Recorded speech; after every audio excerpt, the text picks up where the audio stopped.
Setting yourself up for success saves you years in your portfolio growth and can make you many more millions by investing the right way. Hi, I'm Joe Kraus. I'm Sam Powell, and we are the hosts of Powell's Australia podcast. And in this episode, we're going to be talking about your 101 zero to hero strategy for investing beginners in property. Number one, we want to look at your goals. You want to understand, why it is you're actually doing this. And then you look into how much you need in cash or wages to understand your borrowing capacity and then the structure you're buying in. We also talk about putting together a team, like who's actually in it to give you that, really key levels of success. Yeah, we talk about accountants, when to speak to your mortgage broker, when to speak to your accountant. Who do you speak to first? We always talk about buyer's agents. And we also talk about out of your goal and understanding your borrowing capacity and understanding your structure, how to do this in a linear fashion as a beginner so it's not too overwhelming when you come to the point of like, cool, I've got some cash I want to invest. What do I do with it? We set out, step by step what you need to do to get to the point that you buy your first property. This is also part one of a part two episode because it's a beast of an episode and you absolutely need to get onto part two as well. But for now, enjoy part one. Welcome to Property Pals, the podcast where we share everything around how to build a property portfolio, from researching areas, financing, structuring, buying, selling, and reinvesting to live a life of financial independence. As a disclaimer, any information shared by myself, Jared, Sam, and the Property Pals team is strictly general and should not be taken as constituting professional advice. You should consider seeking independent legal, financial, and taxation advice from a qualified professional.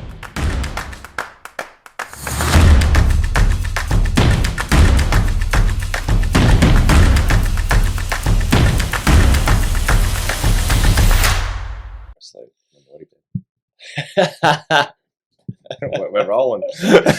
We are rolling. All right, part two. Well, it's part one, but we did a big recording and we lost it. But this is a really, I say it's a banger of an episode because it is. Many people do come to us and asking very similar questions, and we thought we'd just, whilst we've done a bit of an intro series at the start of the podcast, episodes 1 to 10, thought it'd be a really good one. Just do a big full 101 for how to start property investing for total beginners. Yeah, zero to hero strategy. And yeah, like you said, Sam, we recorded a really awesome podcast and we split it up into two, or we're going to, because it was over an hour long. And we lost it. We even high-fived after it, saying that was sick. Yeah, we were actually really vibing. And I think what was so good about it is that we noted a few things down, but we just freestyled. And that's what we're going to do through this pod, is like not try and rush through it. Let's just speak to what comes up that's important for a beginner.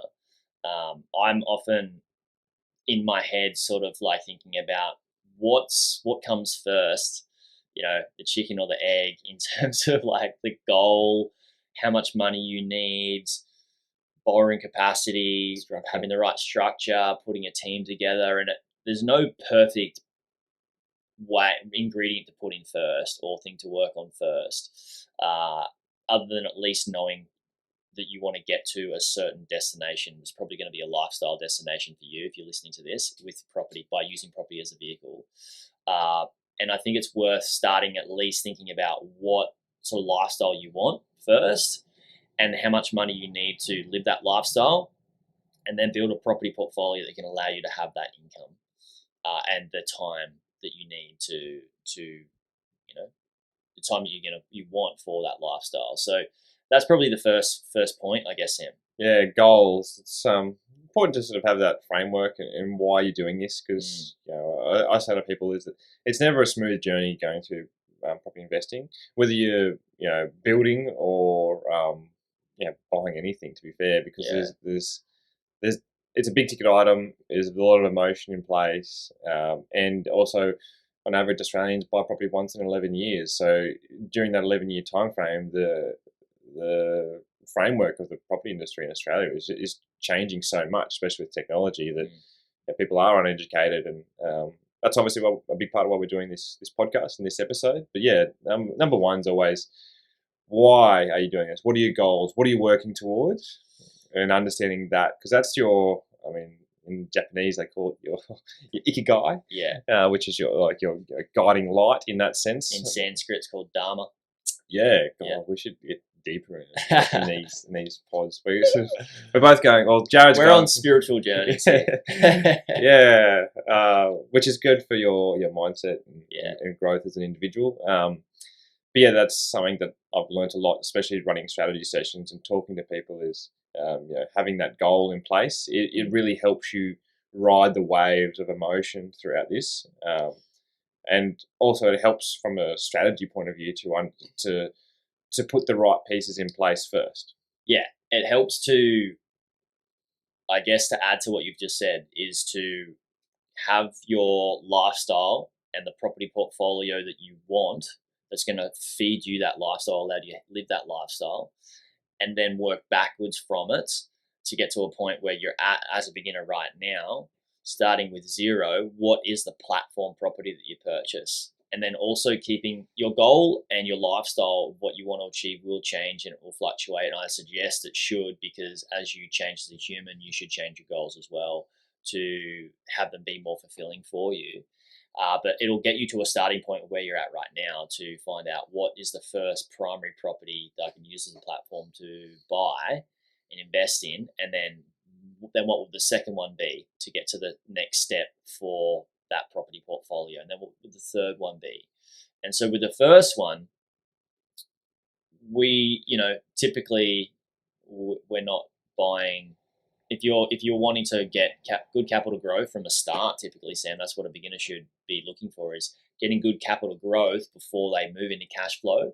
If I guess you'll say under a certain age, if you're over a certain age, and this is depending on you and your life situation, maybe you are going for a cash flow grab too. So you understand where you're at in your own life and your timeline too, right? Yeah, well, the underlying fundamentals of it all from the 101 beginner side is, there's many different vehicles to go through. My suggestion for most people is to keep it simple. There's a KISS analogy, keep it simple, stupid, which I've been taught from the old basketball days.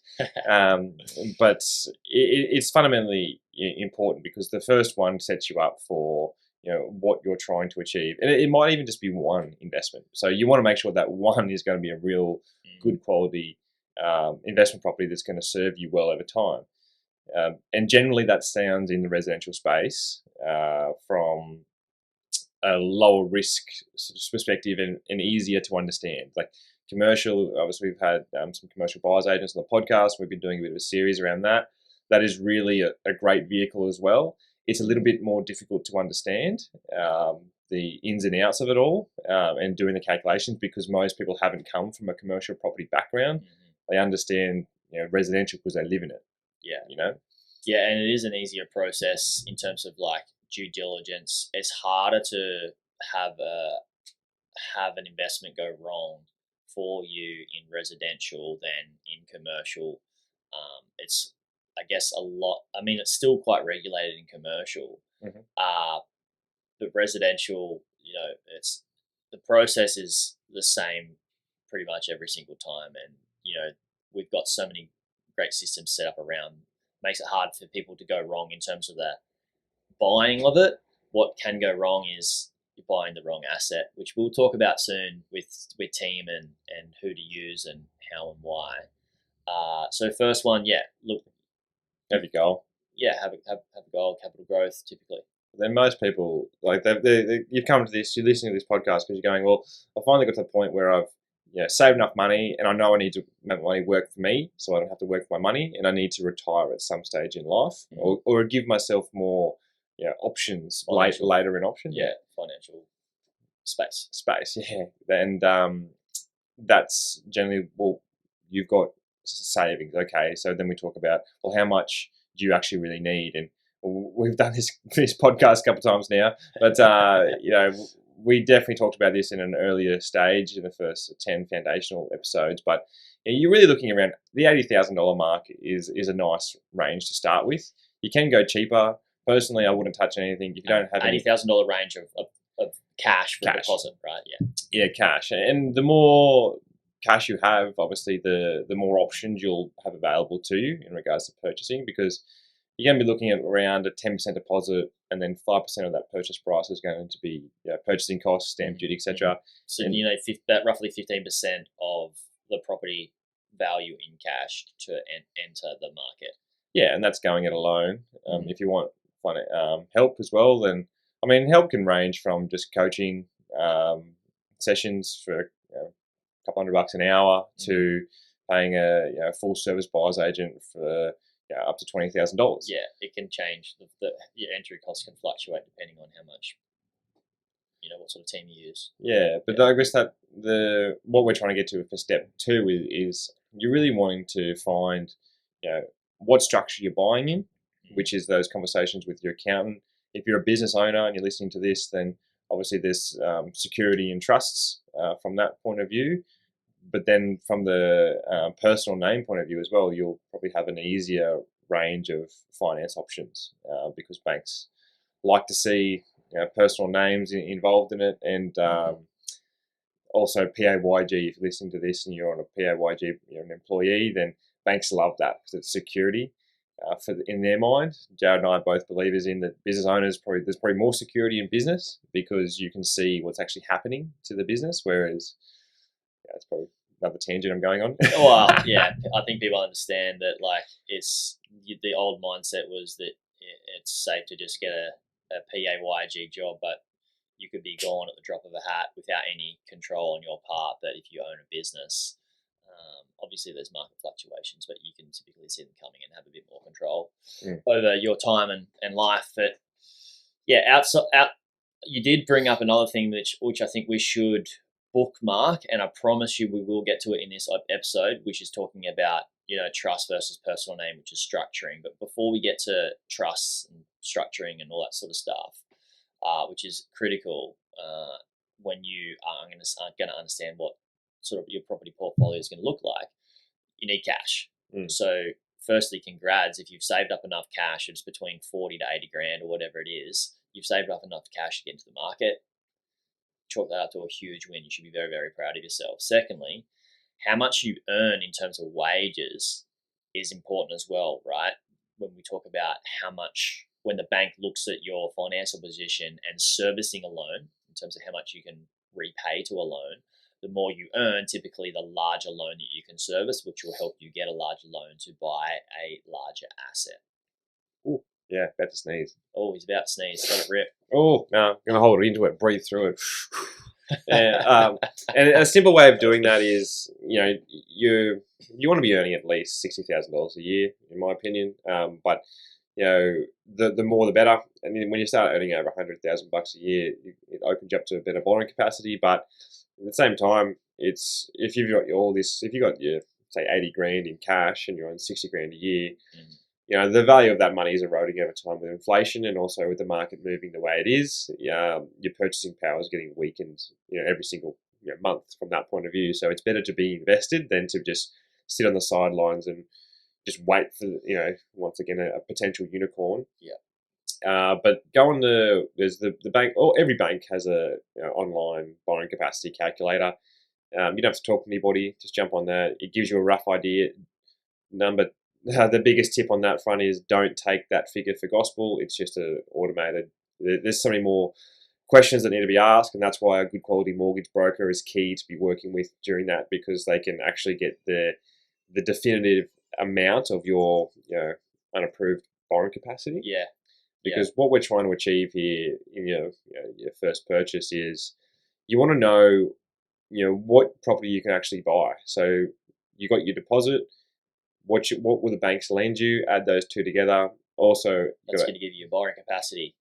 Or your purchasing capacity, adding the two together. Yeah. And then taking into account around 5% of the purchase price of that property is going to be needed on top of that. Yeah. So generally that gets eaten from your cash from that point of view, and it'll affect your loan to value ratio. But it's really important to understand that, and your borrowing capacity may differ if you're going through a trust structure than it is personal name. And that's why we say have a chat to your accountant. If you know an accountant that has an in-house mortgage broker, you can also maybe fast track a few little things. If you're wanting to know someone to have a chat to, then just reach out, hello@propertypals.au, or put you in contact with a few different people. But that's really the key, because if you're doing your figures on your personal borrowing capacity, yet you want to purchase in a trust, they may differ, and you're going to be wasting your time. Absolutely. In fact, little side story. My first property, I was looking to buy my first property. Gave all the information to the buyers, not the buyers Broker? agent, so the broker, yeah. And I knew I was buying it in a trust. He didn't. They set up my, pre-finance approval in my personal name, and came back, and I thought, hang on, is this, if I want to buy this in my trust, is this going to work? And I had to do another one, or another reapproval, which was no big deal. It's roughly the same amount of money, but it's just a waste of their time, and it's a waste of your time. So I guess this is where we start to, once we get past the goal, which is going to fluctuate, and how much cash you have, and your wages, which is also going to fluctuate, and it's going to change as you evolve through your property portfolio, then it's sort of like building a team, putting together a team. And I think you should have a world-class team. And I think your team is always going to build, and you're always going to get better and better. And I think with your team, you should, if you're going to stay with the same members, is you continue to grow and they continue to grow at the same time. And if they don't, and you are outgrowing, then you can find somebody else as well. So we've got a lot of people that we recommend for team, like Sam said, in terms of mortgage broker, buyer's agents, everybody that you need. We'll go through who you need. But then the question is, like, you've worked out your goal, you got cash and wages.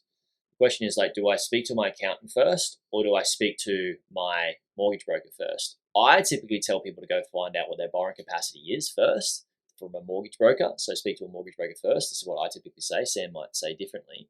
And then go to your accountant and say, hey, like, I want to buy a property. This is what my borrowing capacity would be. For you listening, typically it's going to be in your personal name. If you're buying your first one in a trust, then maybe you speak to your accountant first, because you've got what Sam talked about before. You might have a business and you want to keep things separate, and for liability issues and reasons. But yeah, it's going to change as things evolve. I typically like to go, what's my borrowing capacity, and then speak to an accountant. Or you could just speak to a broker and an accountant who does the same thing, and that's one person. Or another or we can throw in there for you is talk to your mortgage broker and say, I'm not sure whether I want to do personal name or trust. Get them to run both scenarios, and then you can get the educated opinion, take that to your accountant, have that conversation, you walk away. Because even as, like, obviously every professional has experience. Well, they should have experience. If they don't, then don't deal with them. But they've got an opinion, and everyone's opinion's different in this world. So end of the day, the buck stopped with you, and you can outsource as much as you can, but the end result of this whole journey you're about to go through will be a property in your name that you're required to earn an income out of, get capital growth out of, but also maintain and manage a property manager who's renting that asset out to a tenant. So the buyer's agent's no longer involved in your life. If a good buyer's agent, they should reach out every 12 months just to see how it's going. And same with a mortgage broker, and obviously your accountant. You're meeting with them every year anyway. So, Yeah, I love that. And so once you've bought your first I'm just going to add this in here. It's not in linear fashion of how the podcast is evolving, I guess. But once you do buy your first property, or you've bought a couple of properties, it's worth, like you said, every couple of months checking in with your mortgage broker and, looking at your property value. It can be every 3 months, but typically every 6 months is a good way, because then you see how much is your property worth, and then you can also work out what's my borrowing capacity with what cash I have or don't have. And then you work out what, you start to play the game of finances, which is a much more important game than playing a game of, like, how do I distribute? I mean, it's important to work out how do you distribute your time, but spending your time on working for somebody else when you could spend your time working on your own finances and putting your money to work for you instead of you working for money, working out like, all right, I'm on my first property or I'm on my second property, how much cash do I have? What's my borrowing capacity based on like the properties that I have and their values, and then when can I go again? I think that's really good, like property finance checkup every 6 months to move. If you've got an aggressive goal that you want to get to in a short period of time, then staying on top of that is so key. Also motivates you too. Yeah. And 6 month growth it's never guaranteed. And obviously the investment side of property is we want to maximize that return in the first 2 years, hence why we track a lot of data. But yeah, it you can see how it can actually work, and it might just be 20 grand or 30 grand, but it's that 30 grand appreciated in value that you didn't work for. You've done all that hard work, you hit that, you sign the contract, the property is yours, you put the tenant in there. It's pretty passive on that front. And don't get me wrong, there's obviously maintenance and things do pop up, but that's just a part of doing business. Yeah, say you buy a 500k property and it grows by, just say it grows by like 40 grand in a year. Maybe you've got 40 grand of capacity, 40 grand equity there, and you can then maybe save 20 grand in that year. That's 60 grand. Maybe you could purchase something again, right? And it might be 1 year, or it might be, you might wait a year and a half. You might wait 2 years. And you can see that by you being a beginner and putting your money to work for you and using finance, is that you can typically build a larger deposit through the equity that you build as the property value increases than what you could typically save as an employee, which is a big like aha moment for people, right, Sam? When they're like, wow. Yeah, absolutely.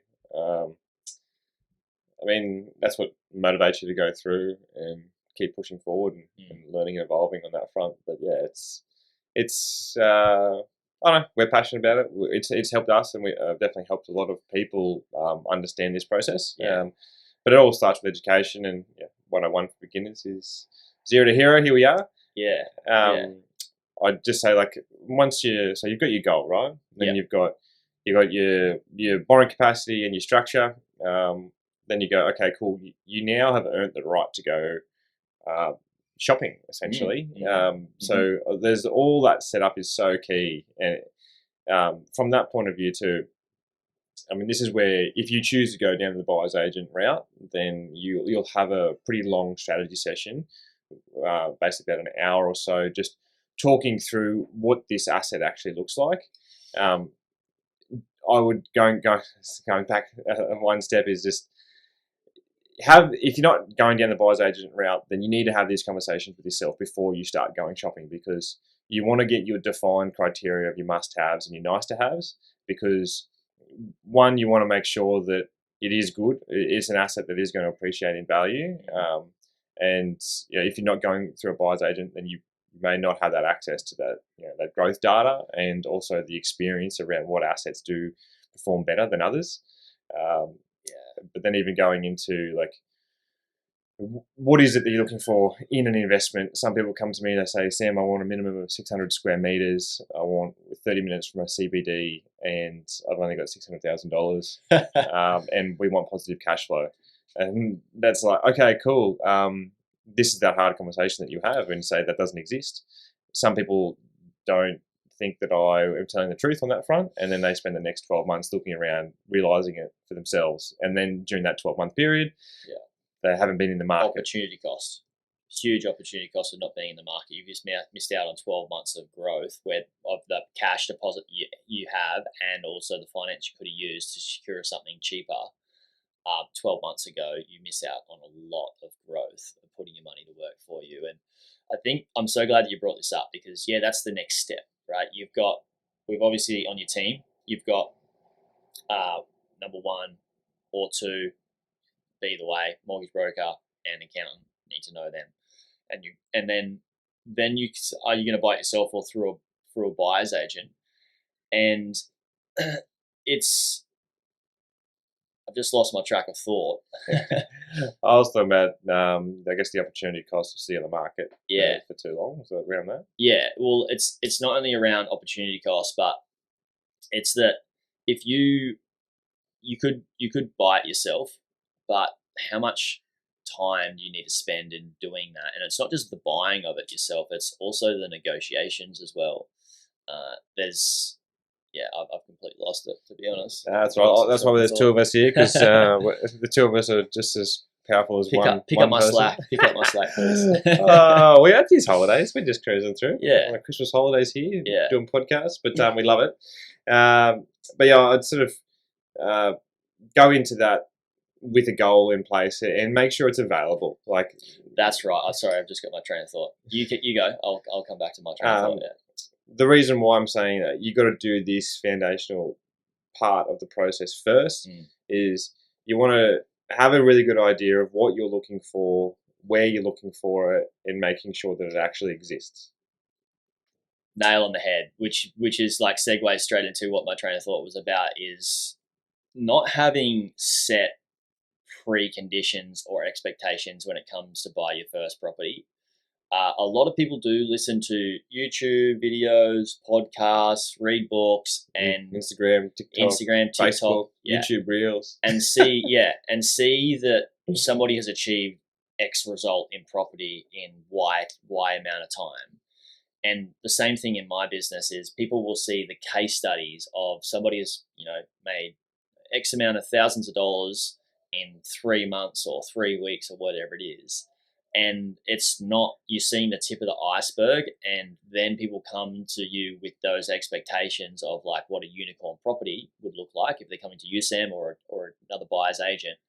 They're going to come and say, this is what I want, and you may be in the market for 2 years, 3 years, 4 years, 5 years and never find it, right? When I bought my first property, I just went to the professional and said, this is what I've got in terms of borrowing capacity. This is what I want to buy it in based on what I know. Teach me differently if you think there's a better strategy for me. I'm open to it, but also say just what should I buy, because I want capital growth, and this is what my longer term 10-year goal is. And they went away, and I was completely unattached to the result. I didn't have an expectation of I need to achieve this amount of capital growth or percentage of capital growth. I didn't have an expectation of it needs to be this amount of money in passive income or negative yield. Not negative yield, but like not negative gearing. I was completely open. If the strategy was going to help me as a primary property get to my 10-year goal, I don't care what it is, as long as it's going to help me do that. And it will. I'm big on you guys not setting the bar like at a crazy high level that you'll never get to it, because the what happens is we set a goal that's so high, when we get to that goal, when we try and get to that goal and we've set like a time limit for it, or even if there's sometimes no time limit, if we don't get to that goal, what happens to us unconsciously is we mentally realize, I'm not good enough, and we lose confidence in ourselves. Like, I'm not good enough to achieve that goal. Oh, it doesn't exist. And you go on to something else. Yeah, and that will kill you in the long run of your mental mindset and your mental strength to get through some of the hard things of like, oh no, I can get through finance with this one, and I'll fill out papers and do all this sort of stuff. Like, you need to give yourself a break, and you need to set yourself up for success rather than set the bar too high and set yourself for failure, I think. Yeah, and I mean, I'd go even deeper. The reason why I say there's no perfect property is because I've been doing this for a number of years now, and there is never a perfect property that I've purchased, but there can be the perfect portfolio. Like it's kind of like if you look you look at your superannuation. You're not just invested in BHP. Mm-hmm. You're invested in a mix of assets. That's why there's the rise of the ETF. So diversification is key. Yes. And this first purchase is, well, you've got this borrowing capacity, you've got this cash, let's make this work for you as much as we possibly can.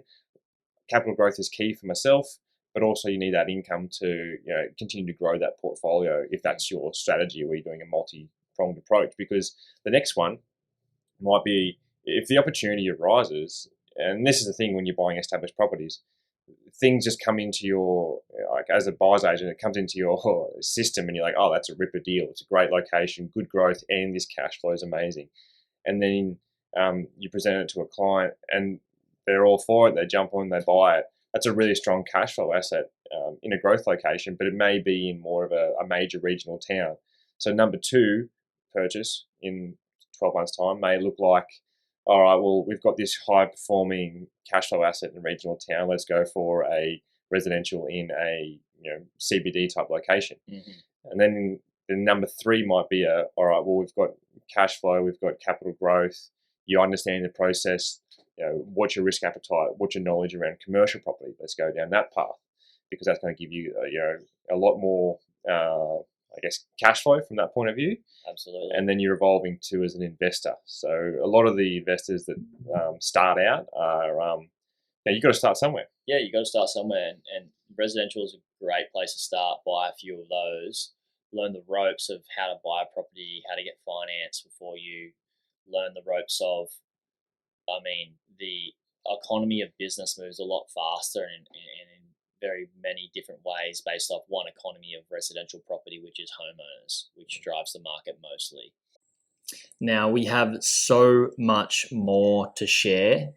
We're going to split this into 2 episodes. So you've just listened to part 1. Sam is going to tell you right now what is in part 2. So I guess part 2 is looking in further into who's going to be on your team for financial success when it comes to investing in property. And we touched on a few key players at the start, but in this episode we jump into the importance of your building and pest inspectors, your conveyancers, solicitors, as well as your quantity surveyors and property managers to really help, amplify the return on investment from going down this path, which is definitely fraught with a lot of misinformation in the industry. So hopefully you get a lot out of it. Yeah, we just emphasize on how many mistakes you can make by not having the right professionals on your team and how much it can cost you.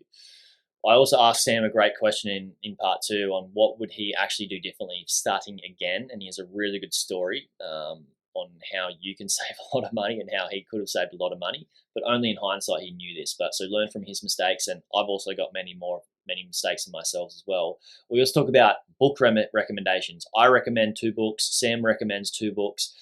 And we talk about, that leads us into the journey of talking about what role your partner plays in your wealth journey, even if they're not actively building the wealth and it's just you, and how important it is to bring your partner into it and how you can do that.